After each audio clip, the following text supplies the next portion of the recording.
Hello students, class 8 is the video second of the chapter 7 decline of Indian textile. तो किस तरीके से जो ऑक्यूपेशंस मिलियंस भारतीयों को रोज़गार प्रोवाइड करा रहा था, किस तरीके से भारतीय जो टेक्सटाइल था कपड़ा व्यापार उसका पतन हुआ। डेवलपमेंट ऑफ कॉटन इंडस्ट्री, और जैसे जैसे ब्रिटेन में कॉटन इंडस्ट्री डेवलप हुआ अफेक्टेड, उससे क्या हुआ जो टेक्सटाइल प्रोड्यूसर थे इंडिया में सेवरल वे कई तरीक़ों से प्रभावित किया उसने भारतीय कपड़ा व्यापारियों को या कपड़ा उत्पादकों को कई तरह से प्रभावित किया। पहला क्या था, जो इंडियन टेक्सटाइल थे अब उन्हें compete करना था ब्रिटेन टेक्सटाइल से in the European and American market में, क्योंकि जो भारतीय कॉटन टेक्सटाइल था उसे यूरोपियन मार्केट में compete करना था इंग्लैंड से। Secondly exporting textile to England, दूसरा क्या था जो इंग्लैंड में एक्सपोर्ट किए जाते थे यहाँ से Indian textile also become increasingly difficult, ये बहुत ही ज़्यादा तेज़ी से कठिन होता जा रहा था सिंस वेरी हाई ड्यूटीज, क्योंकि इंडियन टेक्सटाइल पर ब्रिटेन ने क्या कर दिया था, टैक्स लगा दिया था, जैसा कि वहाँ के व्यापारी ने विरोध किया था। इस कारण से इंडियन टेक्सटाइल के इंपोर्ट पर जो मर्चेंट इंडियन टेक्सटाइल का इंपोर्ट करते थे अमेरिका में उस पर हैवी टैक्स लगा दिया गया था, जिससे वो इंडियन टेक्सटाइल जो थे वो महंगे हो चुके थे। बाय द बिगिनिंग अगर हम बात करें द 19th सेंचुरी में English made cotton textile successfully, अंग्रेजों ने क्या किया, कॉटन टेक्सटाइल जो है सक्सेसफुली आउटसेट किया Indian goods from the traditional market, जो इंडियन गुड्स थे उनके मुकाबले फ्रॉम देयर ट्रेडिशनल जो मार्केट था अफ्रीका में उसको सक्सेसफुली टेक ओवर कर लिया। अमेरिका एंड यूरोप में भी किया, अफ्रीका अमेरिका और यूरोप में जो इसके ट्रेडिशनल मार्केट थे इन देशों में उसको टेक ओवर कर दिया। थाउजेंड्स ऑफ वेबर्स, और हजारों जो बुनकर थे were now thrown out of employment, अब वो क्या हो गए, रोजगार से उन्हें बाहर कर दिया गया, क्योंकि जो इंडियन टेक्सटाइल थे उनकी जो डिमांड थी इन देशों में अमेरिका में ब्रिटेन में और अफ्रीका कंट्रीज में वो क्या होने लगी, उसको ब्रिटेन ने टेक ओवर कर लिया, तो भारत के जो कई सारे बुनकर थे वो बेरोजगार हो गए। Bengal weavers were the worst hit, और बंगाल के जो बुनकर थे उनको गहरी मार पड़ी इसकी। इंग्लिश एंड यूरोपियन कंपनी जो थी स्टॉप बाइंग इंडियन गुड्स, वो क्या करें, यूरोपियन जो कंपनी थी उन लोगों ने क्या किया, जो भारतीय गुड्स था उसको and their agent no longer give, उनको खरीदने से उन्होंने स्टॉप रोक लगा दी। नो लॉन्ग एन एजेंट, और जो उनके एजेंट थे दो no longer to give advance, और उनको जो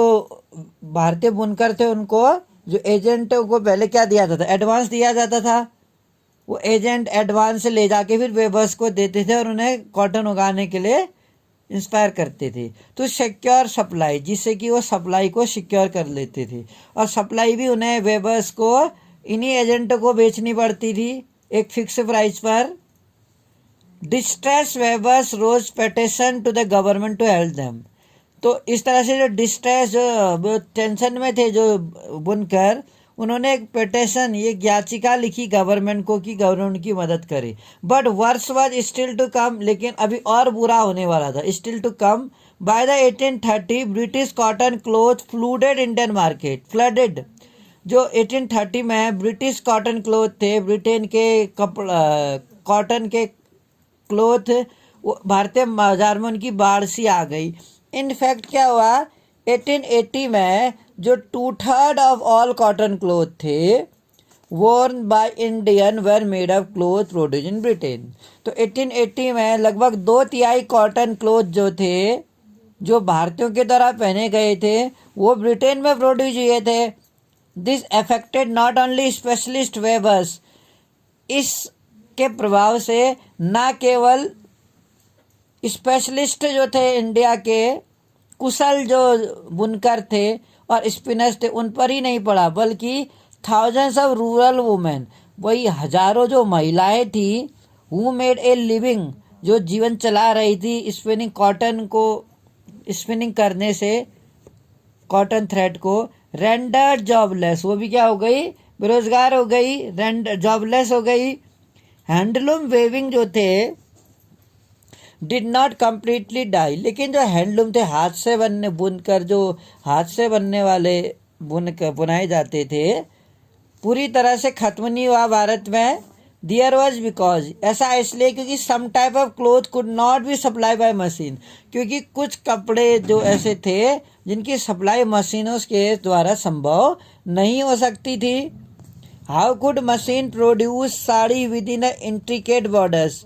एक मशीन कैसे साड़ी को प्रोड्यूस कर सकती थी उसके बॉर्डर्स के साथ, और क्लोथ विथ ट्रेडिशनल वो पैटर्न, जिसमें एक ट्रेडिशनल वो पैटर्न हुआ करता था। They had a wide demand, और इस तरीके से उनकी बहुत वाइड डिमांड बढ़ी, not only among the rich, ना केवल धनी लोगों में, but also among the middle class लोगों में भी। Not did a textile manufacture in Britain, और ना ये इस तरह का टेक्सटाइल ब्रिटेन में मैन्युफैक्चर किया जाता था। द वेरी कोर्स क्लोथ, अगर हम बात करें कोर्स क्लोथ की, बहुत ही मोटा जो कपड़ा होता था वो इंडिया में गरीब लोगों के द्वारा यूज किया जाता था, और जो पतले कपड़े थे वो रिच लोगों के द्वारा पहने जाते थे, जो उसमें कलाकारी की जाती थी, एम्ब्रॉयडर्ड जो किया जाता था, वो अब भी देखा जाता था कि वो मशीनों के द्वारा संभव नहीं था। You must have heard of Solapur, आपने सोलापुर के बारे में सुना होगा, जो वेस्टर्न इंडिया में and Madura in south India में। ये जो शहर है वो एक इम्पोर्टेंट नए केंद्र के रूप में उभरे, weaving in the late 19th century में, later during the national movement. Mahatma Gandhi जो थे argue people to boycott important textile, जो महात्मा गांधी थे उन्होंने क्या किया, लोगों को किस चीज़ का आर्ग्यू किया कि वो क्या करें, जो इम्पोर्टेड टेक्सटाइल है यानी कि जो आयात किया गया है कपड़ा, उसका हम बहिष्कार करें, विदेशी कपड़ों का हम बहिष्कार करें, और क्या यूज करें, hand spun and hand woven cloth, हाथ से बने हुए कपड़ों को हम फेवर करें। खादी ग्रेजुअली बिकम, जो खादी था वो एक नेशनलिज्म, राष्ट्रवाद का एक प्रतीक बन गया। Charkha came to be represent India, और चरखा ने क्या रिप्रेजेंट किया इंडिया को, it was put at the centre, चरखे के बीच में एक तिरंगा झंडा रखा गया। एंड इंडियन नेशनल कांग्रेस, और इंडियन नेशनल कांग्रेस ने इसे 1931 में बनाया। What happen to the weavers, जो बुनकर थे और जो स्पिनर्स थे उनके साथ आखिर क्या हुआ, हु लॉस्ट देयर, जिन्होंने अपनी आजीविका ही खो दी। मैनी वेबर्स, अब बहुत सारे जो बुनकर थे वो क्या बन गए, कृषि के श्रमिक बन गए। सम माइग्रेटेड टू सिटी, और उनमें से कुछ लोग क्या हुए बेटा, शहरों की ओर काम की तलाश में चले गए। And yet other went out of the country, और कुछ लोग देश के बाहर चले गए, अफ्रीकन जैसे कंट्रीज में, वहाँ पर उन्हें बागानों में प्लांटेशंस का काम मिला। एंड साउथ अमेरिका में चले गए। सम ऑफ दीज हैंडलूम वेबर, उनमें से कुछ हैंडलूम जो हाथ से बने वाले जो बनाने वाले कपड़े बनाते थे Weber's, also found work in new cotton, उनको भी जो नई कॉटन मिले थी वहाँ काम मिल गया। दे वर स्टैब्लिश इन मुंबई, जो मुंबई, अहमदाबाद, सोलापुर, नागपुर और कानपुर में स्टैब्लिश हुई थी नई नई कॉटन मिलें, मशीनों के द्वारा जहाँ पर कपड़ों का उत्पादन किया जाता था वहाँ उन लोगों को काम मिल गया। और बल्कि कुछ लोगों ने इस काम को छोड़ दिया और शहरों में जाके अनदर काम करने लगे, और कुछ लोग अमेरिका और अफ्रीका जैसे देशों में जाके प्लांटेशंस में वो काम करने लगे। कॉटन मिल्स कम अप, और जैसे कॉटन मिल्स जो आई, द फर्स्ट कॉटन मिल जो इंडिया में आई was set up as a spinning mill, वो स्पिनिंग मिल के रूप में स्थापित हुई मुंबई में 1854 में। From the early 19th century से Mumbai has grown as a important port, जो मुंबई था वो एक इम्पोर्टेंट पोर्ट के रूप में उभरा for the export of raw cotton, जिसमें रॉ कॉटन का एक्सपोर्ट किया जाता था इंडिया से इंग्लैंड और चाइना की ओर। तो चाइना और इंग्लैंड में बहुत सारी जो मिलें थी इनके लिए रॉ मटेरियल के रूप में कॉटन की डिमांड बहुत ज़्यादा थी, तो भारत से ही वहाँ पर भेजा जाता था। It was close to the vast black soil. Basically देखा जाता है, अगर हम कॉटन की बात करें, क्लोज जहाँ पर ब्लैक सॉयल होती है वहाँ पर काफ़ी ज़्यादा मात्रा में कॉटन उगाया जाता है। Soil track of western India where cotton was grown, जहाँ कॉटन उगाया जाता था। ब्लैक सॉयल पश्चिम भारत में है, जो पश्चिम भारत है, गुजरात महाराष्ट्र एरिया में कपास उगाया जाता था काली मिट्टी में। जहाँ when the cotton textile mill came up, जब कॉटन टेक्सटाइल मिल यहाँ पर आ गई, they could get supplies of, वो क्या करने लगे, इस तरीके से जो रॉ मटेरियल है उसकी सप्लाई करते थे। यहाँ पर पिक्चर्स में हम कई सारी वुमेन्स को देख रहे हैं जो वेविंग कर रही हैं। Workers in A cotton factory, 1900 में फोटोग्राफ लिया गया है राजा दीन दयाल के द्वारा। Most worker in the spinning department, तो बहुत सारे जो श्रमिक हैं वर्किंग डिपार्टमेंट में, स्पिनिंग डिपार्टमेंट में sorry, while workers in the weaving department were most, बहुत सारी ज़्यादातर हमें महिलाएं ही नज़र आती हैं। बाई 1900 तक अगर हम देखें, ओवर 84 मिल्स जो थी मुंबई में शुरू की गई थी। Many of these were establish by Parsi, इनमें से बहुत सारे जो थे पारसियों के द्वारा स्थापित किए गए, एंड गुजरातियों के द्वारा, गुजराती बिजनेसमैनों के द्वारा। Who had made their money through trade with China, जिन्होंने चाइना के साथ व्यापार करके मनी अर्न किया था, उन बिजनेसमैनों ने यहाँ पर आखिरकार मिलें स्थापित की। Mills came up in other cities, और इस तरह से जो मिलें थी वो अन्य शहरों में भी डेवलप हुई। फर्स्ट मिल इन अहमदाबाद, जो पहली मिल थी अहमदाबाद में स्टार्ट हुई थी 1861 में। अ ईयर लेटर, एक साल के बाद, कुछ साल के बाद, अब mill was establish in Kanpur, और एक मिल कानपुर में इस्टेब्लिश हुई। इन यूनाइटेड प्रोविनेंस में ग्रोथ ऑफ जो कॉटन मिल की ग्रोथ थी led to a demand for labour, लेबरों के लिए डिमांड, क्योंकि जैसे ही कॉटन मिलों के लिए कॉटन की डिमांड बढ़ने लगी, ऐसे ही कॉटन उगाने के लिए कई सारे लेबरों की डिमांड बढ़ने लगी। कई सारे जो गरीब किसान थे, आर्टिशियंस थे और एग्रीकल्चर लेबर थे, अब वो शहरों की ओर जाने लगे और वहाँ पर मिलों में काम करने लगे। In the first few decades में अगर हम देखें, of it existent textile factory जो थी industry in India face many problem, इसने कई सारी समस्याओं को फेस किया। It found it a difficult to compete with the cheap textile, इसने ये पाया कि ये बहुत कठिन था, जो चीप टेक्सटाइल थे, सस्ते जो कपड़े थे जो इंपोर्ट किए जाते थे ब्रिटेन से, उससे कम्पीट करना काफ़ी मुश्किल था भारतीय टेक्सटाइल को। इन मैनी कंट्रीज में, इन मोस्ट कंट्रीज में जो गवर्नमेंट थी सपोर्टेड इंडस्ट्रियलाइजेशन, उसने क्या किया था, औद्योगिकरण को सपोर्ट किया था। इम्पोजिंग, और बहुत सारे देशों में जब इन देश की सरकारों ने अपने अपने देश के इंडस्ट्री को सपोर्ट करने के लिए अपने देश में आने वाले चीज़ों पर टैक्स लगा दिया था, जैसे ब्रिटेन ने किया था। ब्रिटेन में जितने यहाँ के इंडियन टेक्सटाइल मिलों को भेजा जाता था उस पर वहाँ की गवर्नमेंट ने बहुत ज़्यादा टैक्स लगा दिया था, जिससे वो चीज़ें बहुत महंगी हो गई थी। ऐसा ही कई देशों की सरकारों ने किया, उन्होंने अपने अपने देशों की इंडस्ट्री को, अपने अपने देशों के मैन्युफैक्चर जो गुड्स थे उसको उनके देशों के मार्केट में अच्छा पहचान बनाने के लिए बाहर की चीज़ों पर टैक्स लगाना स्टार्ट कर दिया था। दे एलिमिनेट कंपटीशन, और इस तरीके से क्या हुआ, जब हैवी ड्यूटीज लगा दी थी इंपोर्ट पर तो वो चीज़ें महंगी हो गई, और इस तरह से जो कंपटीशन था वो एलिमिनेट हो गया, बाहर कंपटीशन से बाहर हो गए। एंड प्रोटेक्टेड इन्फेंट इंडस्ट्री, और जो इन्फेंट जो छोटी छोटी इंडस्ट्रीज थी उनको प्रोटेक्शन मिल गया, क्योंकि छोटी छोटी इंडस्ट्रीज जो कंपटीशन नहीं कर सकती उनके लिए तो प्रोडक्ट्स के लिए कंज्यूमर कहाँ अवेलेबल है, अपने ही देश के मार्केट में, क्योंकि उन छोटे जो प्रोड्यूसर है वो तो इंटरनेशनल मार्केट में नहीं ले जा सकते अपने सामान को। जो कॉलोनियल गवर्नमेंट्स थे in India usually refuse such protection, लेकिन यहाँ पर औपनिवेशिक सरकार ने क्या किया, इस तरह से लोकल इंडस्ट्री को ऐसा प्रोटेक्शन देने से मना कर दिया यानी अपने देश में तो उन्होंने लोकल जो कंपनियां थी, स्मॉल जो इंडस्ट्री थी, उनको प्रोटेक्शन देने के लिए इंडियन गुड्स पर टैक्स लगाया। लेकिन वहीं जो कॉलोनियल गवर्नमेंट की अगर बात इंडिया के सेंस में आती, तो इंडियन गवर्नमेंट ने जो यहाँ की कॉलोनियल गवर्नमेंट थी, ब्रिटेन ही यहाँ पर कॉलोनियल गवर्नमेंट चलाता था, ब्रिटेन ने ब्रिटेन गुड्स मतलब कॉलोनियल गवर्नमेंट ने ब्रिटिश गुड्स पर भारत में आने पर ऐसा कोई टैक्स नहीं लगाया। तो इस तरीके से फर्स्ट मेजर इस पर जो डेवलपमेंट का था, अगर देखते cotton factories produce in India व ड्यूरिंग फर्स्ट वर्ल्ड वॉर के दौरान, जब जो व्हेन टेक्सटाइल जो इम्पोर्ट्स थे फ्रॉम ब्रिटेन डिक्लाइन, तो ब्रिटेन से टेक्सटाइल होने लगा, डिक्लाइन होने लगा, इंडियन फैक्ट्रीज जो थी वे are called upon to produce cloth. उस समय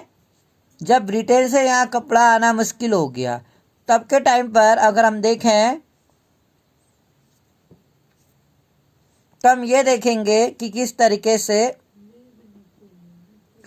यहाँ पर काफ़ी डिमांड बढ़ने लगी इंडियन फैक्ट्री में भी। अब ब्रिटेन के लिए सैनिकों के लिए सामान, उनके लिए कपड़े और खाना अनाज का उत्पादन होने लगा, क्योंकि पहले ये समझा गया था कि कहीं ऐसा ना हो कि ज़्यादा मात्रा में वो जो युद्ध था वो बहुत ही कम दिन चलेगा, लेकिन ऐसा हुआ नहीं, युद्ध ज़्यादा दिन चला फर्स्ट वर्ल्ड वॉर। तो इस कारण से तो यहाँ पर जो इंडस्ट्रियाँ थी उसमें भी लोग काम छोड़ के युद्ध लड़ने के लिए गए, तो अब इंडस्ट्री में यहाँ की महिलाएं भी काम करने लग गई थी। तो ऐसा आप याद रखेंगे। तो जो इंडियन फैक्ट्रीज थे उन फैक्ट्री में कपड़ा प्रोड्यूस होने लगा, क्योंकि फर्स्ट वर्ल्ड वॉर के दौरान जो ब्रिटेन था वहाँ टेक्सटाइल इंपोर्ट नहीं होने लगा फ्रॉम ब्रिटेन से जब टेक्सटाइल इंपोर्ट नहीं होने लगा, डिक्लाइन हो गया, तो इंडियन फैक्ट्रीज में अब यहाँ के मार्केट के लिए या जो फॉरेन में जो आर्मीज थी उनके लिए कपड़े वगैरह और अनाज का उत्पादन होने लगा। सोर्ड ऑफ टीपू सुल्तान की अगर हम बात करें एंड वुज स्टील की, जो टीपू सुल्तान की तलवार थी, सोर्ड बने तलवार। We begin the story of Indian steel, अगर आप इंडियन स्टील इस्पात की कहानी को शुरुआत करते हैं, तो आयरन जो है मेटलर्जी की बाय रिकाउंटिंग, जो मेटलर्जी थी by recounting the famous story, अगर हम टीपू सुल्तान की फेमस स्टोरी को रिकाउंट करें, हु रूल्ड मैसूर, जो 1799 तक मैसूर में शासन किया करता था। फॉट 4 वॉर, जिसने क्या करे 4 लड़ाइयाँ लड़ी ब्रिटिशर्स के साथ एंड डाइड, और अंततः फाइटिंग, अपने तलवार के साथ लड़ते हुए, अपने तलवार को हाथ में रखते हुए, अपनी तलवार के साथ मतलब लड़ते हुए वो मारा गया। टीपूज लीजेंडरी सोर्ड, जो टीपू की लीजेंडरी सोर्ड थी तलवार, नाउ पार्ट ऑफ, ये क्या है, एक बहुत ही अभिन्न कलेक्शंस मानी जाती हैं जो इंग्लैंड के म्यूजियम में देखी जाती है। बट डू यू नो, पर क्या आप जानते हैं वाई द सोर्ड वाज, ये जो तलवार थी टीपू सुल्तान की, ये इतनी ज़्यादा स्पेशल क्यों थी, इसमें क्या खासियत थी ऐसी। The sword had an incredibly hard, जो सोर्ड तलवार है अविश्वसनीय रूप से इनक्रेडिबली हार्ड है, बहुत सख्त है, एंड शार्प एज, और इसका नुकीला जो किनारा है, दैट कुड इजीली रिप दो द अपोनेंट्स आर्मर, जो क्या कर सकता है आसानी से रिप अपोनेंट्स के आर्म्स को, उसके जो शस्त्र हैं उसको छेद सकता है, भेद सकता है। द क्वालिटी ऑफ सोर्ड, जो इस तलवार की क्वालिटी है, came from A special type of high carbon steel, ये किससे आता है, special type of high carbon steel से, जिसको वुज बोलते हैं, which was produce all over south India, जो पूरे साउथ इंडिया में प्रोड्यूस किया जाता है, with a flowering water pattern, एक वाटर पैटर्न के साथ। This pattern came from very small carbon crystal embedded in the iron, ये जो पैटर्न बनाया जाता है इस तलवार के लिए, जिसे वुज बोलते हैं, साउथ इंडिया में हर जगह ये बनाया जाता है, स्मॉल कार्बन क्रिस्टल से बनता है जो लोहे से एम्बेडेड होती है। फ्रांसिस जो था बचनन वुड टूर दो मैसूर, जिसने मैसूर का दौरा किया था 1800 में, टीपू सुल्तान की मौत के बाद, left us an account of technique, जिसने क्या छोड़ दिया, अकाउंट जो टेक्निक थी by which was steel was produce, जिससे ये वुज स्टील प्रोड्यूस किया जाता था। Many 100 years of melting furnace in Mysore. Many 100 जो बहुत सारे 100 जो मेल्टिंग फर्नेस जो भट्टी थी पिघलाने वाली इन एंड मैसूर में, इन भट्टियों में आयरन को मिक्स किया जाता था चारकोल के साथ और put inside small clay pots, और स्मॉल क्ले पॉट्स रखे जाते हैं। Though an intricate control of temperature जो था smelter produce steel ingots they were used for sword making not just an Indian but in west central Asia too wootz is an anglicised version of Kannada word ukku, Telugu hukku and Tamil और Malayalam उरुक्कू meaning steel. इनके कई सारे नाम देखे गए हैं।